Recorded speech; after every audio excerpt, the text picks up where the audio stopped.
started. Okay, so good afternoon, everyone, and welcome to our November webinar. My name is Dana Crystal. I'm a conservation specialist here with the producer-led program at DATCAP. So the webinar today is part of our Growing Conservation, Planting New Ideas webinar series. These have been developed and delivered as part of a collaboration with the producer-led program at DATCAP, UW Extension, Discovery Farms, and of course, our amazing farmers and collaborators who are part of the different farmer-led groups we've highlighted along the way here since springtime. So today we are lucky to have Roman Miller with us. He farms near Rock Springs in Sauk County, along with Serge Koenig from Sauk County Land Resources and Environment. So they're going to be talking with us about some different winter grazing techniques. And then later, we'll also have Justine Beulah from Sauk County Land Resources and Environment to join in on the discussion with Roman about the new Sauk Soil and Water Improvement Group, which is a DATCAP funded producer-led group, and they are in their first year of activities. So throughout the next hour, if you have questions, do feel free to type them into the chat box as we've been doing throughout these webinars. Otherwise, we will break about halfway through or so for folks to unmute themselves to ask questions also. So with that, I will hand it over to Serge. All right, well, thank you. Thanks, Amanda. So yes, my name is Serge Koenig. I work for the Conservation Department here in Sauk County. And I've been in this capacity for the past 25 years, going on 26. And one of our big pushes in the county is to encourage rotational grazing as an option on the landscape, and something that is profitable, fun, and good for everyone.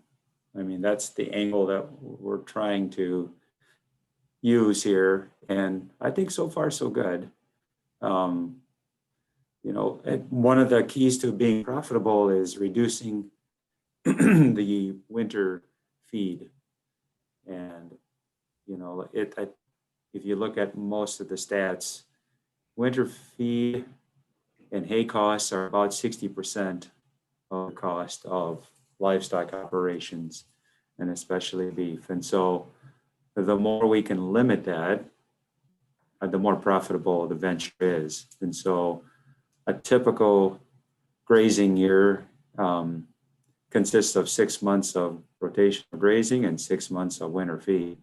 So 6 months being 180 days, and every day that you knock off of that winter feeding hay cost is more profit for you and more money left in your bank account. And so that's the goal. And in order to execute that, we have to graze as far into the winter as possible. And one of the methods for that is, you know, fall, winter, like being stockpile, bale grazing, grazing through the snow, things that are a little out of the norm in our area. And so we're trying to push that window as much as we can. And Roman was willing to try it. And so he's been experimenting the last few years with this. And because he's courageous enough to try it, we learned a lot. I know I've learned a lot from him and the things that he's tried. And so the intent of this is to kind of show some of that off and talk about it, the goods, the bads, the uglies, and we have all those. And I think you'll see with these pictures as we go that, yeah, it's not all good. Some of it is not great and it looks ugly. That's part of the learning. And so, Roman, I think it's your turn to start talking now.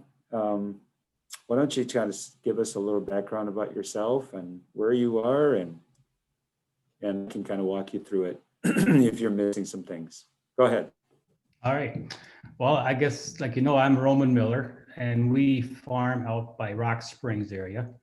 We have a 200-acre farm here that we bought in '92, and my wife and I run this, and we've got 6 children, and we have a grass-based beef operation where we have turned it all into grass.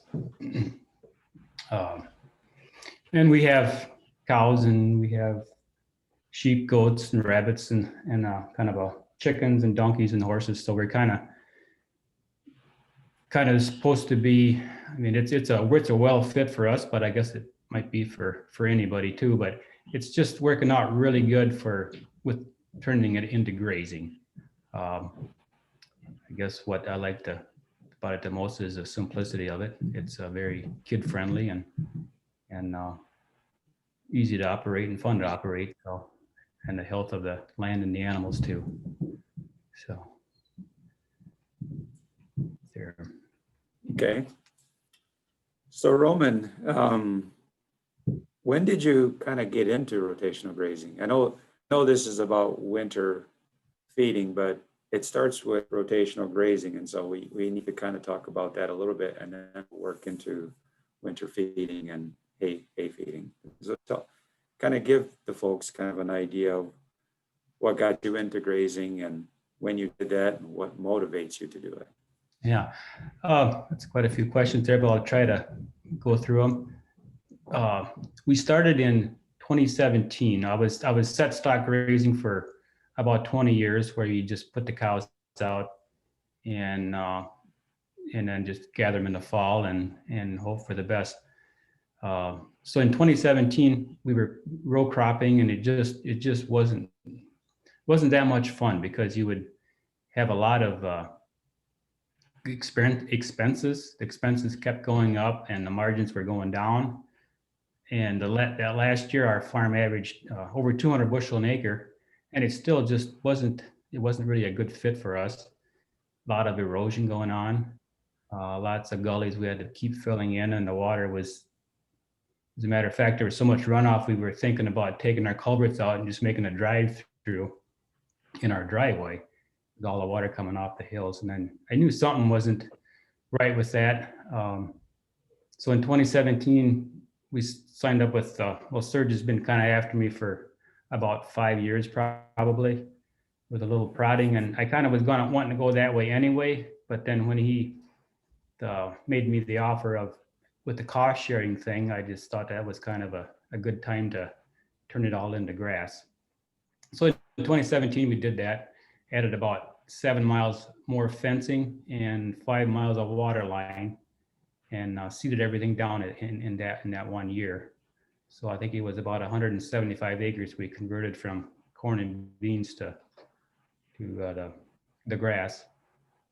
And then we started, just that first year, just started running across the paddocks and trying to, I got kind of nervous because we were trying to do fencing, and then the grass was getting kind of ripe, but it worked out better for us anyway. And we ended up selling all our farming equipment, the combine and the corn planter and all the row crop stuff, just in case. I kind of wanted to knock out all the crutches, just in case you wanted a desire to go back, because I knew this thing could work and I wanted to make it work. And it has worked very well, and it's quite an addiction now to just to keep tweaking it a little bit. The concept is a great concept. It's quite profitable. It's just a matter of kind of working things here a little bit, there a little bit, to see if you can get those, like Serge was saying, those winter feeding days down, because that's where a lot of your profit goes, is feeding those hay bales. So what was another question you had there too then, or? Yeah, so maybe give us an idea of the size of your beef herd. Are you you just have 2 beef cows running around, or do you have 1,000? What do you have? We have about 60 cow-calf pairs, and then we have another 60 yearlings. And I've been pretty much finishing out all my yearlings and shipping them either to the co-op or Wisconsin Meadows, where we direct market a few, neighbors and acquaintance. That's working. It's just more work, but for the most part, we sold to the co-op, and that's working really good. Nice place to have an outlet for that. And then we have some 2-year-olds there just at last. So we'd have 60 cows, 60 calves, and then 60 yearlings, and then another probably 20. Usually start selling fat cattle about 20 months. And then by that next spring, it usually around 200 head with the bulls and everything at this point. Okay. It's just quite enjoyable to do that, I guess. So let me ask you, so did you notice that rotational grazing during the growing season helped reduce the amount of days for the animals to eat hay? I mean, did that reduce your haying days, basically? Just rotational grazing? And if so, by how much? What did you notice right away? Sure. Yeah, just right away. Because before you'd run out of grass in August, maybe September sometimes. But the last 3 years now, I've been grazing till the middle of December. This year, it's probably going to be the first week in December when I run out of grass, just because I got a few more animals around. But yeah, huge difference in the hay days for sure. It just keeps growing when so that. Mm-hmm. So that first year, Roman, I know that, well, I guess we need to go into stockpiling, but I just think it was interesting that first year you did bale grazing, just to try it out. I know we went up north and went to a field day where they discussed it, and that was enough to inspire you and a few others to try it. And tell us how that went that very first year, feeding animals out of a barnyard onto the field the whole winter. How did that go? It's actually quite easy. You just set out your grid of bales. You get them out there, all your manures out there, and you move your cows maybe every 3 to 4 days. The way I had it set up, and you don't have a whole lot of waste, not as much as you'd think, because you just make them clean it up however much you want to clean up. If you have decent quality hay, as long as you don't get the cows too thin.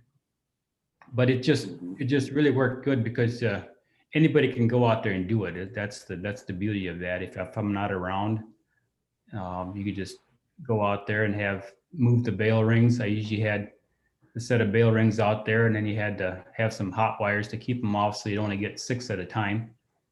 That's how it worked out across the front of my pasture. My bale grid is every 30 feet apart both ways. So and you can set them out in November, and you can set out however many you want to run all winter. Or I think that first year I did a couple different sets, but it works better if you do it. If you did them all in November, that'd be great. You wouldn't have to start a tractor to go out there and unroll your bales. That was a nice reprieve from feed them every day you just think you have to feed them every day in a barnyard, and it just not only do you lose nutrients, it's just a lot of extra diseases and stuff that goes on in the barnyard. I think what was interesting too that first winter, I remember going out to visit you, and I think we had 20-mile-an-hour winds and wind chills below zero, and the animals were out on your fields you gave them access to shelter, but they wouldn't take it. And that, I thought, that was kind of an aha moment for me, because I always figured you had to baby these animals, but they can handle it. It's amazing what they actually can handle. Did you notice that too? Were you kind of surprised that they were out so much? Yeah, I really was, because they would be laying out in the snow. The snow was blowing, and they'd be laying up on a hill chewing their cud, and they could have got out of the wind down by the buildings, and they just chose to be up there close to the hay, and it didn't seem to bother them a bit. I guess they're made for that. They got the good coat on them, and if they keep them enough hay in them, they don't need that extra shelter and all that barnyard expense of hauling manure out. And and hauling hay to them. And then the manure is all hauled pretty nicely and takes out a lot of steps for sure. And it really saves on the bottom line for your nutrient too. And starting the tractor every day, that's not cheap. You know, it costs something too every day to do all And that. if So you mix the barnyard manure with the manure in the urine, you lose about 60% of your nitrogen too. So once I found that out too, it's like, wow, you got to get that out on a field where it actually has a lot more nutrient value. Just put it out there with the cows. So. mhm. We have So, a few like, questions in the chat. Okay, go ahead. Maybe we can ask those. The first one is, how do you finish your steers? Are they fed out on pasture, and how long do they take to finish? Yes, I do finish them out on pasture. Sometimes when in March and April, when it gets super muddy, I try to get them off the mud, because they do kind of wreck the field if you leave them out there when it's super muddy in the spring. Because of my fields, the way that clay silt loam just makes a mess. But otherwise, they are out there on the pasture all winter long, and I usually start picking them off as far as for fat steers around 18 months. The better ones are 18 to 20 months, and then up to about 26 months for the last ones to go. So if that answers your question there. Yeah, I think so. And then there's another question asking, what about the calves? Are they out with the cows and bale grazing in the winter? Yes, they're out there until, I don't wean until about March. So the calves are out there right with the cows, and they kind of hide behind the bales. And by that point, they're really good sized, and they don't have a problem staying right out there with them. And it works out really good to keep them out there with the cows. They just do so much better. They're not getting a lot of milk, but they're getting a little bit, and it just really works good on your the health of your calves too. It develops the rumen when they're on the cows for 10 months. It just really does something to the inside of that cow that she's actually more efficient than later on when she's a cow herself. It develops the rumen better for that. So yeah, they do stay out with the cows. And then how do you water your cattle when they're winter grazing? Usually I set up a field of hay, and the water is on the one end. So I'll just start bale grazing away from the water, and then they got to go back to the water. So you can't really back fence them. So they just have to go back to the water, and then you just give them a lot more. The next bale is the furthest away from the water, and just keep working your way out to the end of your bale grazing setup. So you can't really, like you say, you can't back fence because of the water issue. So you just let them go back to water. And for the most part, they stay close to the bale. It's not like they have a favorite spot like they do in the summer where they make a big mess under a tree. It's just, they just kind of spread it out pretty evenly. So you tell us about your water there? Oh, sorry. Yeah, Oh, that's yeah, a go cobalt water. Go ahead. A cobalt water. I've got about a half a dozen of those around my farm, and they are actually energy-free water in Wisconsin. It seems a little bit bizarre, but they actually do work really good. You have to go out in the morning and break the ice out of the top. You got to break the ice out of the top. Once they start drinking, it's good for all day. So, and then it has never frozen on me during the winter, even on some of those really cold winter days, other than just the tops. Occasionally, if it's 20 below, I'll go out there at night and break the ice off too, but they normally don't drink much at night anyway. So if you just break the ice off once a day, you'll have to do that. And it's really good. I just love those things. You can put them out anywhere in your fields or up by the woods or wherever you got a spot you want to feed your cows, and you don't have to worry about an element going out. Or if you don't want to use them, just leave them alone until spring and they're right back working. So it's kind of an amazing water that I really would highly recommend those if you water out away from the buildings. Another question, do you see weeds the next year in the areas where you had bales? And if so, how do you deal with that? Yeah, there's always going to be a spot where you fed the bales. There's going to be weeds. And I just tighten up my cattle rotation and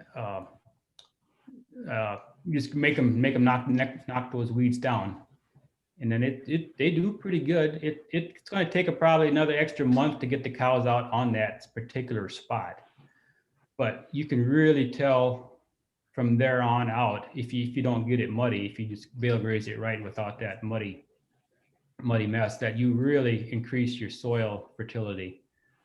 You can tell where you bale grazed. It's just phenomenal on what comes up there. It's not just the nutrients, I think it's the water holding capacity, where it's just you can just tell most all summer long. You can tell where you bale grazed and where you haven't.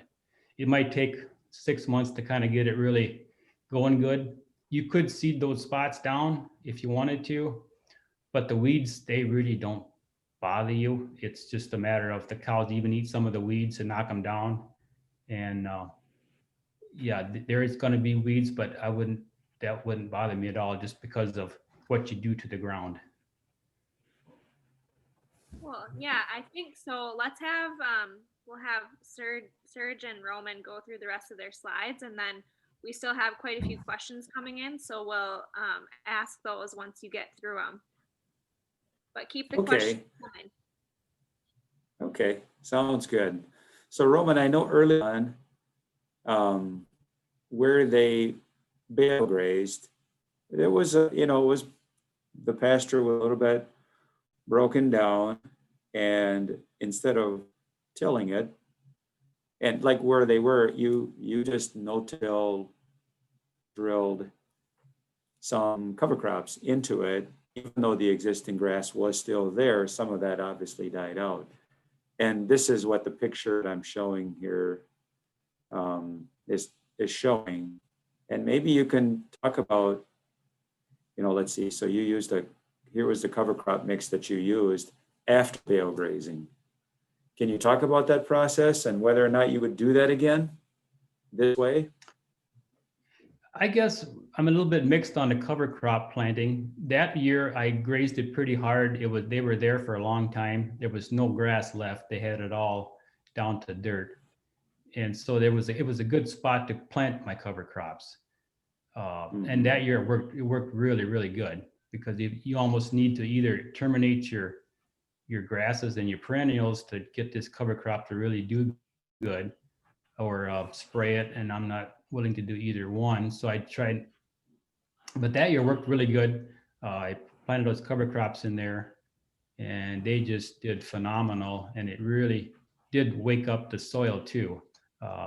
I did not plant my annuals along with that cover crop mix, which I've been doing that later now. I plant my annuals with my my perennials with my annuals. But I did graze it a little bit severely with the bale grazing, so I don't do that. Try not to do that anymore. So then it doesn't quite take as good a hold as it did when you have bare soil. And then that mix I had was a 24-way mix. It was, and I think about everything came up. It was just a really good fit for that type of the way you grazed it. And I didn't get it all mudded up. It wasn't soupy mud. It was just all the grass was terminated in there from the bale grazing.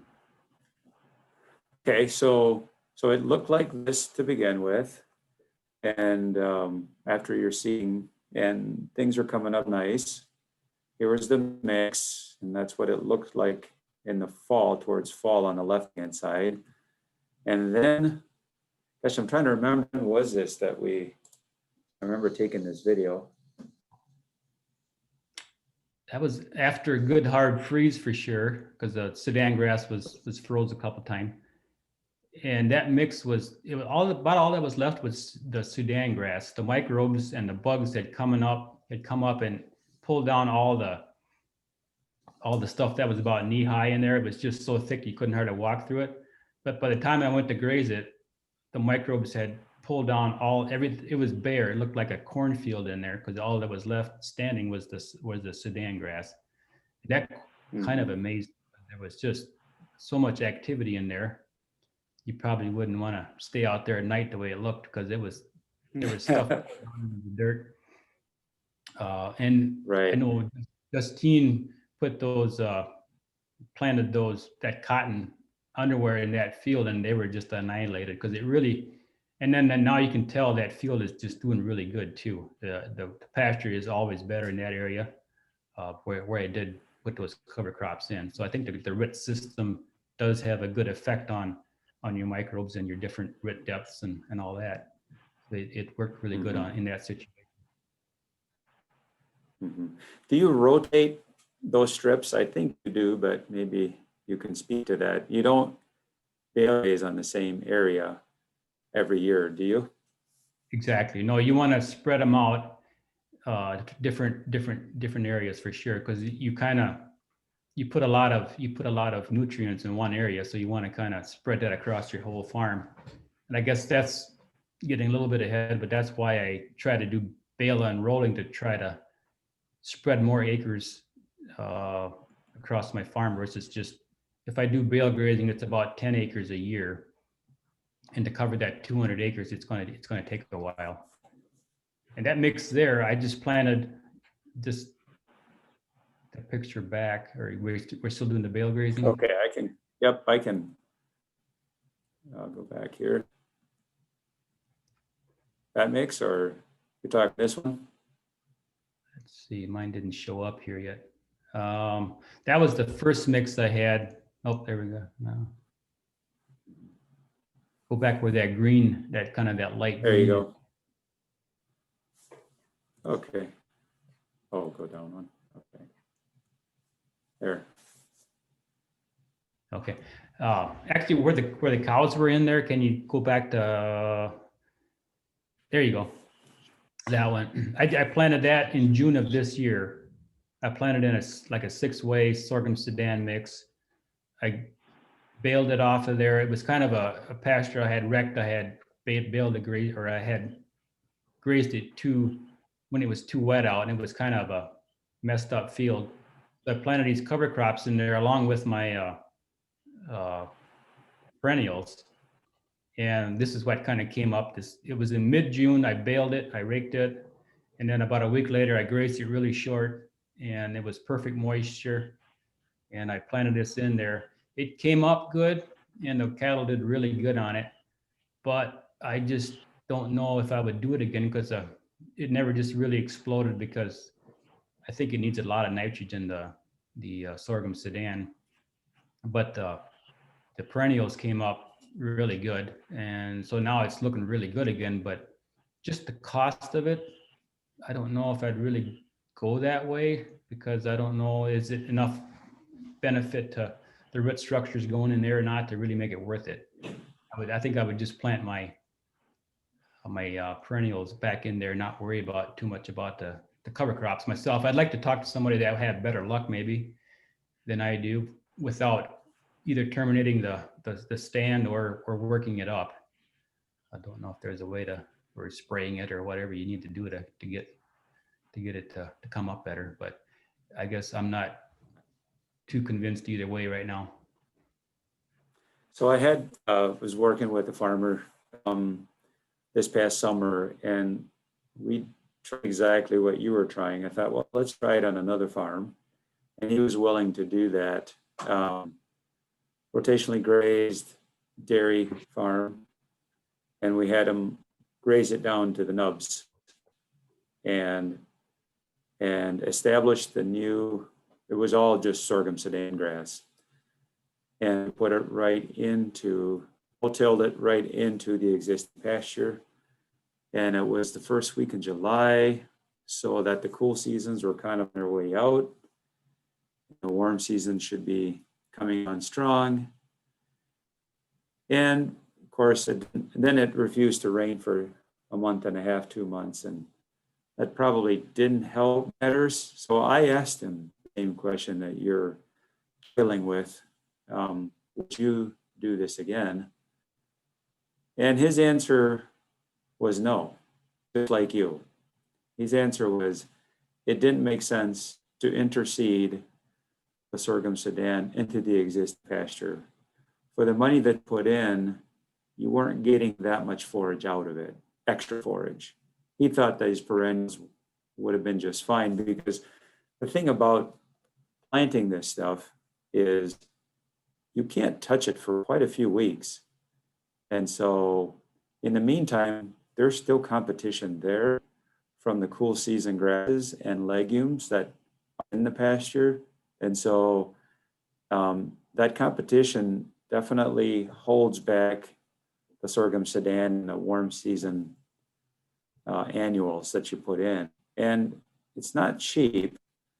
And so it was almost better to just wait your typical 40, 45, maybe even 50 days, and then just go back in and graze it as a perennial crop versus sticking money into the annuals only to find out that it wasn't, the return on investment wasn't there. How's that? That's probably the best way to put it.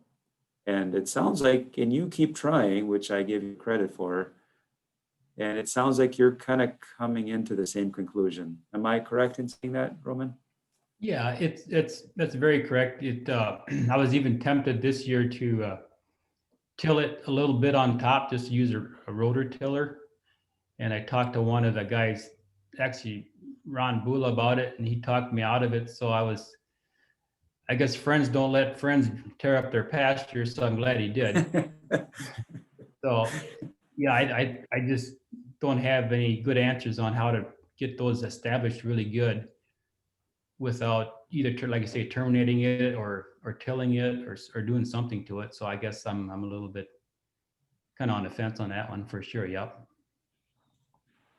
So yeah, so here's one that you did 2-3 years ago, and we have the pictures from it. And you did the same thing, interseeded into existing pasture. Looks pretty good. And looks like your animals are out there enjoying themselves, grazing your annuals along with your perennials. But I do believe your conclusion, even after this one, even though it looks great, you just didn't feel like you had enough tonnage out there to justify the price of interseeding the annual, right?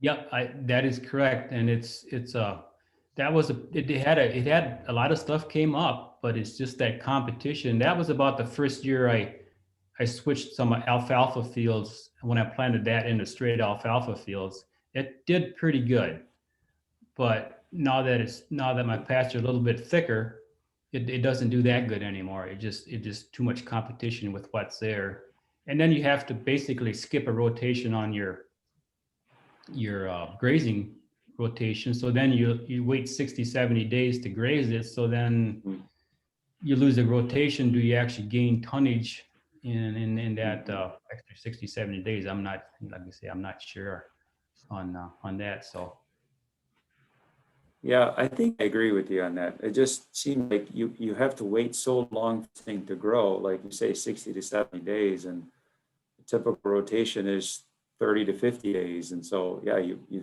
skipped one.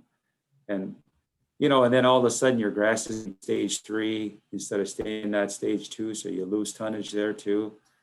And yeah, I'm not convinced this is the best way, but that's why we try it. That's why we're experimenting and trying different things every year with different folks on different soils. And that's kind of the conclusion on this, I think, is not a good idea, not worth the time, effort, and money involved. So let's see. So let me go through more of these slides and we can talk about it some more. So what happened here? well, if you remember right, last Halloween, not this one here, but last year 19, it snowed about a foot, and I didn't have to freak out over harvesting corn. I just kept moving the fence.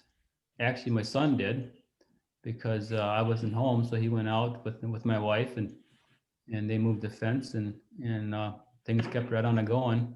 So it's you know, the weather doesn't have near as big of an effect on you when you set up like this. If it's a little snow on there, they just don't have to drink quite as much water, I guess, but they still went after it, and the steers are looking really good on even in that picture. They're just happy as can be and keep right on and going. And with that established pasture like that, they're not gonna mud it up in that situation. You might have to give them a little bit more space every day, but as far as for trashing the pastures, they don't seem to have an effect on that at all. So are you telling me that cows can graze through this snow? Yeah, it's pretty obvious they don't look very skinny there, and they're just doing just fine. They're just kind of look for more grass, and they don't miss a beat. They just seem to know what to do. It's like they were made for it. Well, that's different. Let me see. Let me get through a few more of these so we don't. Oh, you want me to go up? Okay. We're kind of going, mixing through this a little bit. I just want to make sure that's okay. Make sure I don't miss anything here. And I think we've talked about those, so that's good. I'll just keep going. I know we have more down here, according to Justine anyway. But and so can you kind of go through the logistics of how you bale graze? Let's just stick to the bale grazing, and then we'll do bale unrolling after this. So what I see step-in posts places, how are you doing that? Can you just explain to the crowd? Sure. Basically, once you get that first set of rings on your bales where you want to graze, then you got to keep those cows off of that next set of bales.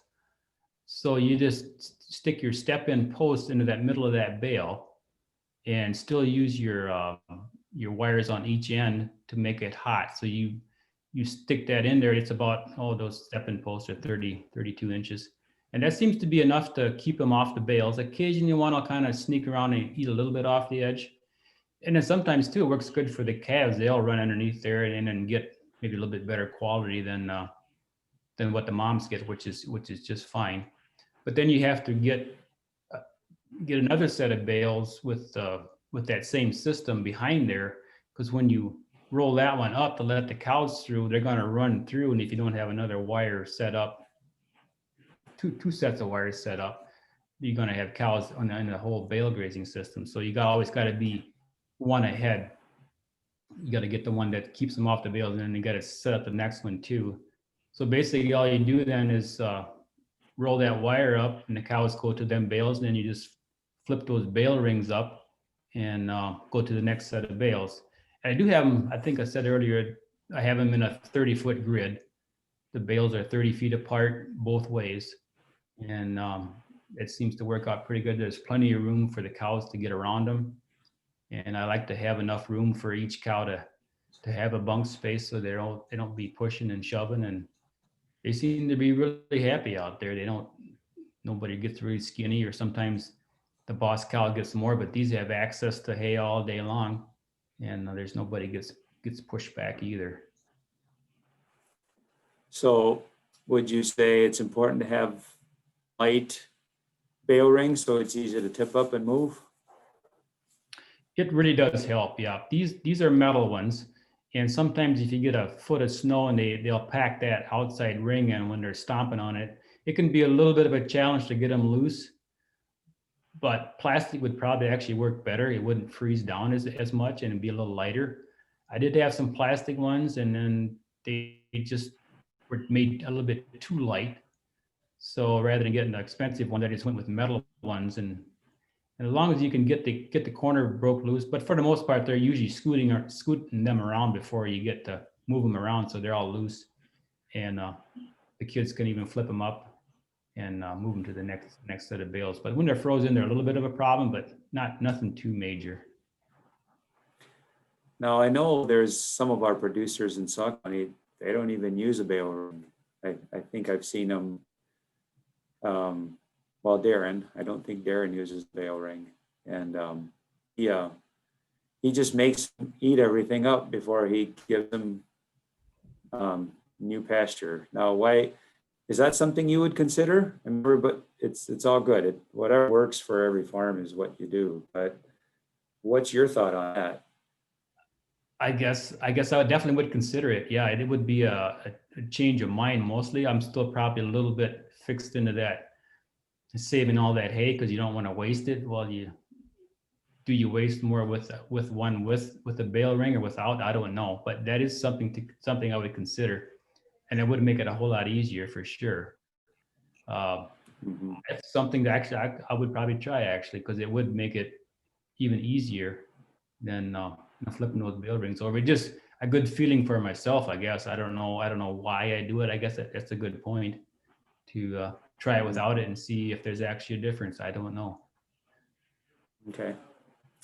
So you see our next one here is about the bale, unrolling the bales and versus just setting them up, and talk through your decision-making process on this. Why? I know we touched on it earlier, but maybe let's take a more complete look at this.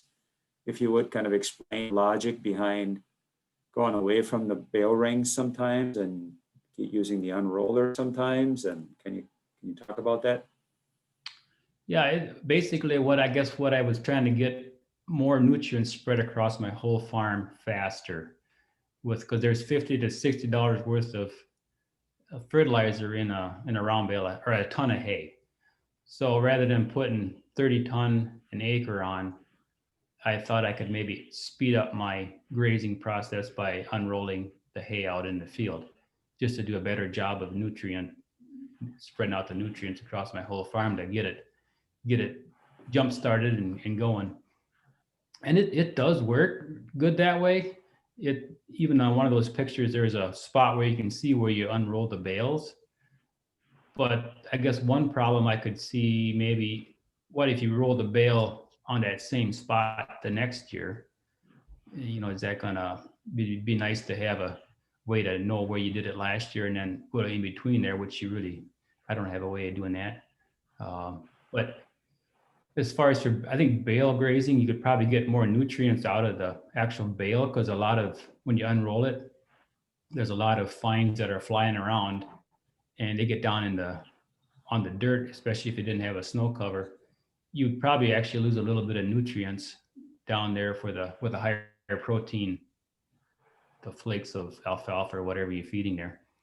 I'm sure it's good for the ground, but you need to feed your cows too. So I'm not sure. In that one picture on the right there, if you go back one, I unrolled. If you have a good stretch of weather, you can unroll enough for maybe a week, and then just move your wire. That picture down there on the right, on my side anyway, the one with the bales unrolled. So you can go out and roll a whole strip. You can roll out 20, 30 bales if you got a good stretch of weather, and then just move your wire up too. So I guess I'm a little bit on the fence on which way to go, bale grazing or bale unrolling. They're both a good system. I'm not convinced yet which. It's obviously easier just to set up your bales in the fall and be done. So I'll probably keep doing both of them at this point yet, because I do see a nice response on both of them, obviously. But on the bale unrolling, you don't see any of the weeds coming through. So if that bothers you, and like I say, I can just cover a lot more acres. I put about 2 to 3 ton an acre on, and like that picture on the right down there that you just put up there, that's where the bale was unrolled. Like that was I took that picture yesterday. So you can still, it's a huge response on where that bale was unrolled there. But like I say, if you did put it back that same spot next year, it would kind of be nice to be knowing where you put that. But if there's a foot of snow, you don't know where you had it the year before.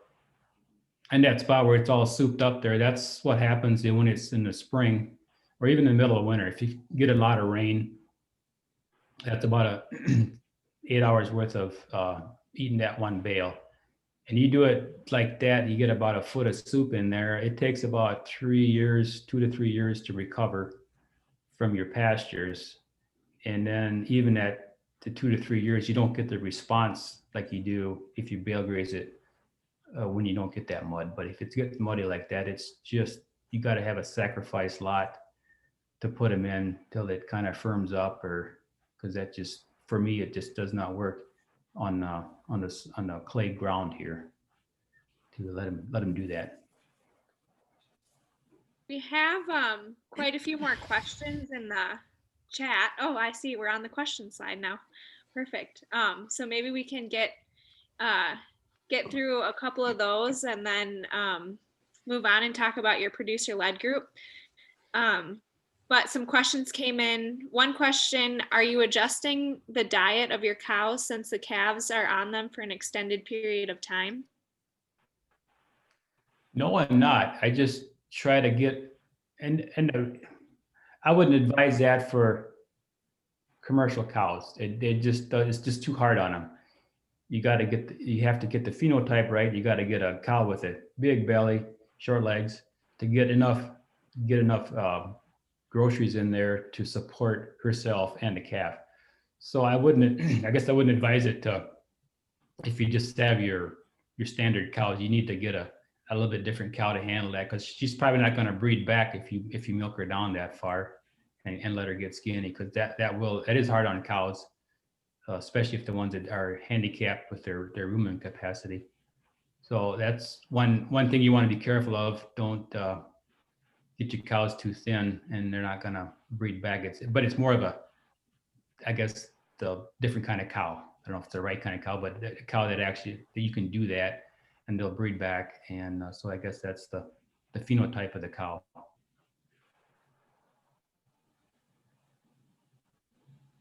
Cool, good. And then this question is, with less machinery and I would guess less inputs, is your net profit per acre as good or better now than before you changed your crop management practices? It really is. It's amazing. I haven't dialed it in quite yet, but it's just, before I could never get rid of my checkbook for input costs. I had to always have a line of credit. And it was always $70,000, $80,000, $90,000 for seed corn and beans and machinery fixing. I could never get rid of that line of credit. Well, I didn't use it for about a year there after I got started, and I finally got rid of it now. And it's just amazing on what you don't, because pretty much you have to sign the back of the checks for the most part, which is a whole lot more fun than the front, because they got it dialed in so close that it's just really hard to make money. And the money you do make, you can keep a lot more of that in your checkbook. So as far as for, it's a big difference. A lot more money per acre. Yeah. Yeah, good. And what is your nutrient management plan for your pasture? Are you using any commercial fertilizer or just the manure from your cattle? Just the manure from the cattle. I didn't want to, it probably would respond somewhat, but then it can be detrimental to your bugs and your earthworms and all that, some of that commercial fertilizer too. So I've chosen not to do anything, just add hopefully bought hay that I buy from neighbors to bring the nutrients in, and go with that route, and then just keep running them across the acreage to fertilize it that way. Cool. And what type of electric wiring do you use for your fences? For just the single wire, the stiff wires, I use a 12.5 gauge high tensile to make my fields are set up in about a 200-foot runs, and then I just use a Gallagher reel with the wire they have, and use that for my cross fences, and then I think it's the Gallagher step-in post. But there's some good brands out there too. It doesn't have to be Gallagher, but that's kind of what I got set up with. So that's what I use, and pretty happy with it. Yeah, okay. And then the last question I'm seeing in here, hopefully I didn't miss any. Many spend money on wrapping bales to maintain quality. As a winter bale grazer, how would you respond to someone asking you, aren't you afraid of losing hay quality by having bales set out and exposed to rain or snow? Yeah, I do a lot of wrapping myself. It's just I think it's for myself at this point, it's a smart thing to do, because we're in such a humid environment. You do lose a lot of hay. Even setting them out in a bale grazing pattern, I try to wait until hopefully most of the rains are over to kind of try to save that hay. But for wrapping, I wrap a lot of my hay, especially on your finishing hay. You need to have really good quality baleage to get that job done in that 22, 24 months. Yeah. Okay. So One more if you're, question. Oh, sorry, Serge. Were you going to say something? oh, no, go ahead. Nope, go ahead. Nope, I'm good. We'll just take this last question and then we'll move on to the producer-led questions. This one's from Janice. You said your cattle are made for grazing in the snow and you need the right phenotype. Can you go into more about what you're looking for short legs and a big belly, or is there more you're looking at? Sometimes they can kind of fool you. Sometimes a cow that doesn't have those will do okay, but you just need the rumen capacity to get average quality forage in there to sustain her through the winter. I guess it's just a different way of looking at it. It's a short-legged, the long-legged cows, it just seems to come with a smaller rumen. I don't know why that is, but the taller the cow get, they look more, not like a Holstein, but they just have a smaller rumen. I suppose you could get some big cows with a big rumen, but then you want to stay around that 1,200 pounds if you can too. It just does a better job on your pastures. You don't tear them up as bad as a 1,600-pound cow. That's another story, but that's a whole lot more profitable to raise. You can have 70% more cows if you have a smaller cow, if you have a 1,000-pound cow versus a 1,400-pound cow. So you get more pounds per acre, which those smaller calves are worth more per pound. So it's just a smaller cow it comes with a short leg then too, the less weight. So it's like I say, it's another topic, but maybe Serge has got something to add to that. Good, thanks. I think you covered it.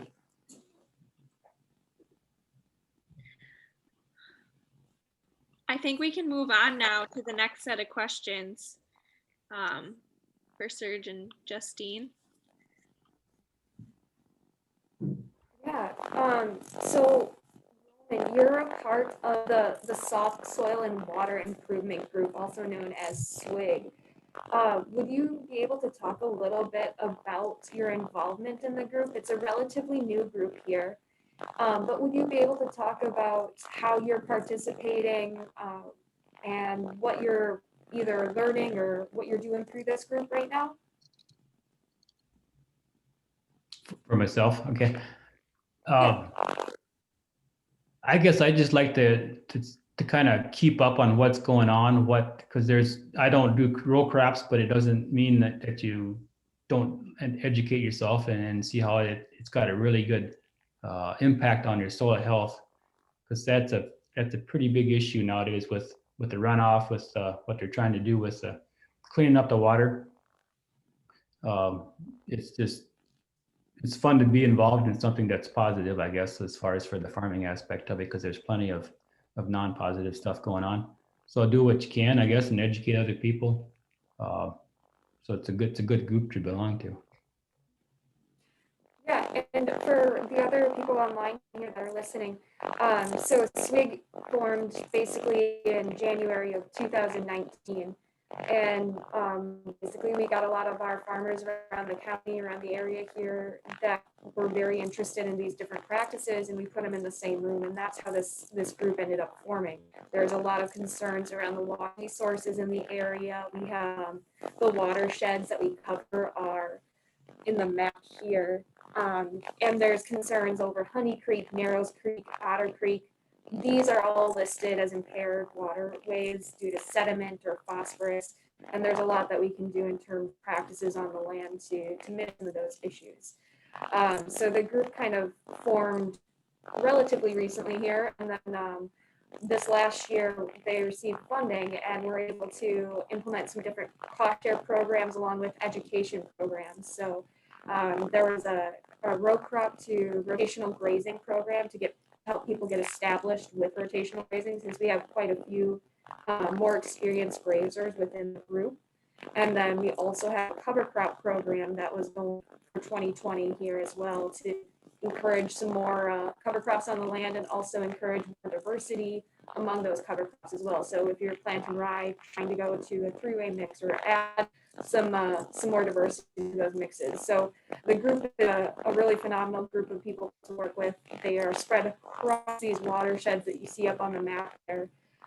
But they've done a lot in terms of education. Even this last year, even though we couldn't really meet in person and we're all zooming into our programs, we were able to host a field days and do a few projects like what Roman talked about for the soiled undies. We have been planting under around the watersheds in order to raise awareness on the impact that these different practices like rotational grazing and bale grazing, no-till cover crops, all these practices and what they can do for soil biology and soil health. So we've been doing a lot of things like that with them to help raise awareness and educate ourselves and others on the importance of these practices and what our farmers are out there doing. So I guess if there's anything else, they have a Facebook page. There's a link for that one there. So I should follow them and stay up to date with all the cool stuff that will hopefully be happening this next year. So we're back in the same room. Great. Well, awesome. So thank you again so much to Roman for sharing all this information about your farm and your different winter feeding strategies. And thank you to Serge for guiding that discussion and Justine for sharing more about your group. So if there are no other comments or questions, I think we'll close for the day. Thank you. All right, and I don't see any others coming in through the chat. So yeah, thanks again, and everybody have a great day. You're welcome. Thanks, Rowan. Yep.